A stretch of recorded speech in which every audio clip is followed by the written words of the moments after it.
Price the lord. Good news, ಶುಭವಾರ್ತೆಗೆ ಮತ್ತೊಂದು ಸಾರಿ ನಿಮ್ಮೆಲ್ಲರನ್ನ ಸ್ವಾಗತಿಸ್ತಾ ಇದ್ದೇನೆ. ಈ ದಿನದ ವಾಕ್ಯ ಭಾಗಕ್ಕಾಗಿ ಹೋಶೇಯನ ಪ್ರವಾದನೆ ಗ್ರಂಥ 1ನೇ ಅಧ್ಯಾಯ 7ನೇ ವಚನವನ್ನ ತೆಗೆದುಕೊಂಡಿದ್ದೇನೆ. ಈ ವಾಕ್ಯ ಹೇಳ್ತದೆ, ಆದರೆ ನಾನು ಯಹೂದ ವಂಶದವರಲ್ಲಿ ವಾತ್ಸಲ್ಯವಿಟ್ಟು ಅವರನ್ನ ಉದ್ಧರಿಸುವೆನು.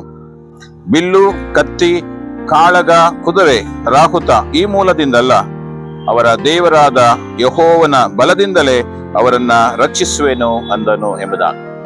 ಪ್ರಿಯರೇ, ಈ ಒಂದು ವಾಕ್ಯ ಹೇಳುತ್ತಿರುವ ಹಾಗೆ ದೇವರ ವಾಕ್ಯ ಹೇಳ್ತದೆ, ನಾನು ನಿಮ್ಮನ್ನ ಉದ್ಧರಿಸುವೆನು, ನಿಮ್ಮನ್ನ ರಕ್ಷಿಸುವೆನು ಎಂಬುದಾಗಿ.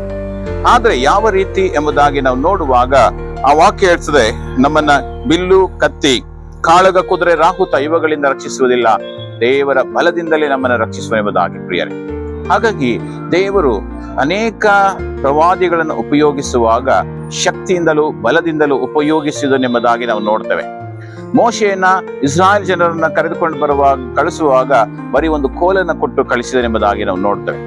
ಯೆಹೋಷಾಫಾಟನಿಗೆ ವಿರುದ್ಧವಾಗಿ ಬಂದಂತ ವೈರಿಗಳಿಗೆ ಜಯವನ್ನು ಕೊಡುವಾಗ ದೇವರ ಮುಂದೆ ಆತನು ನನ್ನ ದೃಷ್ಟಿ ನಿನ್ನ ಮೇಲೆ ಇದೆ ಎಂಬುದಾಗಿ ಹೇಳುವುದರ ಮೂಲಕವಾಗಿ ಯೆಹೋಷಾಫಾಟನಿಗೆ ವಿರುದ್ಧವಾಗಿ ಬಂದಂತ ವೈರಿಗಳನ್ನ ಸೋಲಿಸಿದ್ದನ್ನ ನಾವು ನೋಡ್ತೇವೆ. ಅದೇ ರೀತಿಯಲ್ಲಿ ಪ್ರಿಯವತ್ತು ಮುಂಜಾನೆ ಸಮಯದಲ್ಲಿ ಈ ವಾಕ್ಯ ಹೇಳುವ ಹಾಗೆ, ನಾನು ನಿಮ್ಮನ್ನ ಉದ್ಧರಿಸುವೆನೆಂಬುದಾಗಿ ಹೇಳುವಾಗ ನಮ್ಮ ವಿರುದ್ಧವಾಗಿ ಬರುವಂತ ಶತ್ರುಗಳು, ವೈರಿಗಳಿಂದ ದೇವರು ನಮ್ಮನ್ನು ರಕ್ಷಿಸೋದು ಯಾವುದರಿಂದ ಅಂದ್ರೆ ದೇವರ ಬಲದಿಂದಲೇ ರಕ್ಷಿಸುವನೆಂಬುದಾಗಿ. ಹಾಗಾಗಿ ನಾವು ಕುಗ್ಗಿ ಹೋಗೋದು ಬೇಡ, ಸೋತು ಹೋಗೋದು ಬೇಡ. ದೇವರು ನಮ್ಮನ್ನ ರಕ್ಷಿಸುವವನಾಗಿದ್ದಾನೆ. ಯಾವುದರಿಂದ ಎಂಬುದಾಗಿ ನೋಡುವಾಗ ಆತನ ಶಕ್ತಿಯಿಂದ. ಹಾಗಾಗಿ ದೇವರು ನಮ್ಮ ಪಕ್ಕದಲ್ಲಿದ್ದಾನೆ, ನಮ್ಮನ್ನು ರಕ್ಷಿಸುವವನಾಗಿದ್ದಾನೆ ಎಂಬ ಒಂದು ಧೈರ್ಯದೊಂದಿಗೆ ನಾವು ಈ ದಿನದಲ್ಲಿ ಸಂತೋಷವಾಗಿ ಸಮಾಧಾನಕರವಾಗಿ ಜೀವಿಸೋಣ. ದೇವರು ನಮ್ಮೆಲ್ಲರನ್ನ ಆಶೀರ್ವದಿಸಲಿ. ಪ್ರಾರ್ಥನೆ ಮಾಡಿಕೊಳ್ಳೋಣ. ತಂದೆಯಾದ ದೇವರೇ, ಈ ಮುಂಜಾನೆ ಸಮಯದಲ್ಲಿ ನಿನ್ನ ವಾಕ್ಯ ಹೇಳುವ ಹಾಗೆ, ನಾನು ನಿಮ್ಮನ್ನ ರಕ್ಷಿಸುವೆನು, ಯಾವುದ ವಸ್ತುಗಳಿಂದಲ್ಲ, ಯಾವುದೇ ಪ್ರಾಣಿಗಳ ಶಕ್ತಿಯಿಂದಲ್ಲ, ನನ್ನ ಬಲದಿಂದಲೇ ಎಂಬುದಾಗಿ.